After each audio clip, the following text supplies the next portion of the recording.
Hello friends, இந்த வீடியோவில் என்ன பார்க்க போகிறோன்னா புனிதா அப்படிங்கிற சீரியலில் என்ன போட போகிறாங்க பார்க்க போகிறோம். புனிதா அப்படிங்கிற சீரியலில் என்ன போடுறாங்க அப்படின்னா, இன்றைக்கி வந்து பார்த்திங்கன்னா, இப்போ அமுதா வந்து வேற ஒரு பிளான் பண்ணிட்டா. இப்போ சரவணன் தேவயானி வந்து இப்படி இருக்கா, அவளை வந்து இன்னும் கோவப்படுத்தினா இன்னும் வந்து பெருசாக வந்து சண்டை வரும் அப்படின்னு சொல்லிட்டு வேணுன்னே வந்து சரவணன் ஆஃபீஸ் போகிறா. அவனை வந்து காரை வந்து மோதத்துக்கு ஏற்பாடு பண்ணிட்டாங்க. அதே மாதிரி சரவணன் வந்து ஆஃபீஸ் போய்கிட்டு இருக்காங்க. அப்போ வந்து கார் மோதிடுச்சு, அவனை கீழே விழுந்துட்டேன், ஆக்சிடென்ட் பண்ண தேவயானி வந்து கதறி எழுறாங்க. ஆஸ்பத்திரியில் சேர்த்துருக்கோம் அப்படின்னு சொல்கிறாங்க. இதை பார்த்துட்டு புனிதா வந்து சத்தம் போடுறாங்க, எதுக்கு இப்போ ஆஃபீஸ் அனுப்பி, பின்ன எங்கள் ஆஃபீஸை நாங்கள் தாங்க பார்க்கணும், அடுத்தவங்களா பார்ப்பாங்க அப்படின்னு சொல்கிறாங்க. ஏன்னா ஆஃபீஸ் இனிமேல் புனிதா போகக்கூடாதுன்னு சொல்லிட்டாங்க. அந்த ஆஃபீஸ் சரவணனுக்கும் மணிகண்டன் அமுதா நாங்கள் பார்த்துப்போம், நீங்கள் இந்த தலையிடக்கூடாதுன்னு சொல்லிட்டாங்க. அதனால் புனிதா வந்து போகிறதில்ல.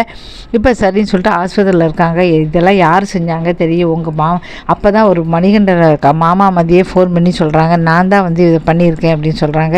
நீங்களும் மாமாவும் போடுற திட்டம்லாம் தெரியாதுன்னு நினச்சேன், நீங்கள் தான் வெறும் புருஷனை கீழே தள்ளிட்டீங்க, நான் ஏன் உங்களை செல்ல போகிறேன், போதும் திரும்ப திரும்ப ட்ராமா போட்டுக்கிட்டே இருக்காங்க, உங்களை பற்றி எல்லாமே நல்லா தெரிஞ்சு போச்சு, நீங்கள் நல்லவங்களே கிடையாது, எல்லா சொத்தையும் நீங்களே அமுக்கணுக்காக இப்படிலாம் செய்கிறேன் அப்படின்னு சொல்கிறாங்க.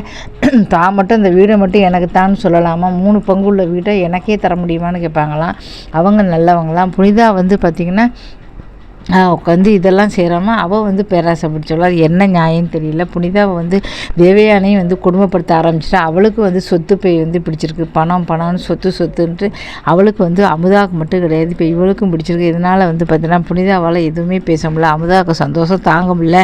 நாம் பண்ண பிளான் எல்லாமே சூப்பராக போய்கிட்டு இருக்கேன், பிரமாதமாக போய்கிட்டு இருக்கேன் அப்படின்னு சொல்லி ரொம்ப சந்தோஷப்பட்டுக்கிறாங்க. இதுக்கப்புறம் என்ன நடக்கும், ஆனால் வந்து பார்த்தா மாமாவை கேட்டானா கண்டிப்பாக அவர் கால் பண்ணவும் இல்லை, எதுவும் பண்ணலை. இதுக்கப்புறம் தெரிய போகுது என்ன நடக்க போகுது அப்படிங்கிறத. இது ரொம்ப போய்கிட்டு இருக்கு. ஏன்னா இந்த வாரம் மே 9 தான் முடியும்னு சொல்லுவாங்க. அதனால் இந்த வாரம் முடியாது. இந்த சீரியல் வந்து அடுத்த வாரம் வரை எப்படி தான் இழுக்க போகிறாங்களோ தெரியல. அதனால் 13 தான் போட்டிருக்காங்க. அதனால் இன்னும் ஒரு வாரம் இந்த புனிதா வந்து சீரியல் வந்து போகுது. இன்னும் ஒரு வாரத்தில் சொத்து யாருக்கு என்ன எதுன்னு தெரியல. இதே திரும்ப அமுதா செய்கிறதே தான் திரும்ப போட்டுட்ருக்காங்க. புதுசாக எதுவும் காட்டலை. பார்க்கலாம். வீடியோ பிடிச்சா மறக்காமல் சேனலை சப்ஸ்கிரைப் பண்ணுங்கள். இதுக்கு அடுத்து என்ன அப்படின்னா பூங்கொடி அப்படி சீரியலை பற்றி நம்ம பார்க்க போகிறோம். பூங்கொடி அப்படிங்கிற சீரியலை இப்போ வந்து பார்த்தா சாமி மாதிரி வந்து வேணுனே மாலை போட்டு விட்டாங்க, முதலிரவு நடக்கக்கூடாதுன்னு சொல்லிட்டு. அதே மாதிரி தானும் வந்து பார்த்திங்கன்னா மாலை வந்து போட்டுக்கிட்டாங்க பூங்கொடி. இப்போ வந்து பார்த்திங்கன்னா இந்த சாப்பாடு வந்ததெல்லாம் கெடுத்து வேணுனே செஞ்சாங்க. இதனால் சித்தி வந்து கோபமாயிட்டாங்க. மாமா கிட்ட போய் சொல்கிறாங்க, என்ன நீங்கள் வந்து இப்போ சாமியாட்டம் போட்டு பாடாப்படுத்துறீங்களா, இப்போ மாலையை கழுத்த போகிறேன்னு சொல்லிட்டு சரவணன் பூங்கொடி மாலையை கழுத்த போகிற மாமனா எல்லோரும் இன்றைக்கி நாங்கள் எல்லாருமே 3 பேருமே மாலையை கழுத்த போகிறோம். மாலையை கழுத்தினோடனே மாலை போடும்போது இவ்வளோ ஆட்டம் போடுறீங்களா, மாலையை கழுத்தும் போது பூங்கொடி எப்படி இருக்கா, இதுக்கப்புறம் உயிரோடு இருக்கா, என்ன செய்கிறேன் பாருங்கிறாங்க.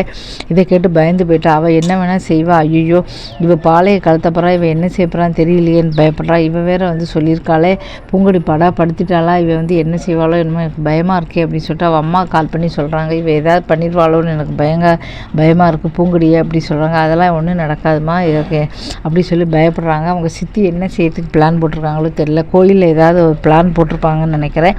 ஏன்னா வந்து பார்த்தீங்கன்னா தண்ணி ஊற்றுறாமல் ஏதாவது வந்து பிளான் போட்டிருப்பாங்க. இதுக்கப்புறம் என்ன நடக்க போகுது, பூங்கொடிக்கு ஏதாவது ஆபத்து ஏற்பட போதா, அது எப்படி பொறுத்திருந்து பார்க்கலாம். இந்த வீடியோ பிடிச்சா மறக்காமல் சேனலை சப்ஸ்கிரைப் பண்ணுங்கள். தொடர்ந்து போடுற எல்லா வீடியோவையும் சூரிய ரிவ்யூ வந்து தொடர்ந்து சேனலில் வந்து போட்டிருக்கேன். சீரியல் ரிவ்யூ வந்து பண்ணுறது அவ்வளோ கஷ்டம். எல்லா சீரியலையும் டெய்லி பார்த்து சீரியல் ரிவ்யூ பண்ணுறது ரொம்ப கஷ்டமான வேலை. அதனால் தொடர்ந்து பார்த்து உங்கள் ஆதரவு வந்து தொடர்ந்து வந்து கொடுக்கணும். கொடுத்தா மட்டும்தான் வந்து மறுபடியும் வந்து ரீயூஸ் ப்ராப்ளம் வந்ததுனால மானிட்டேஷன் போச்சு. மறுபடியும் ஃபஸ்ட்லேருந்து அழித்து நான் கொண்டு வந்திருக்கேன். மறுபடியும் மானிட்டேஷன் வாங்கணும். சப்போர்ட் பண்ணுங்கள்.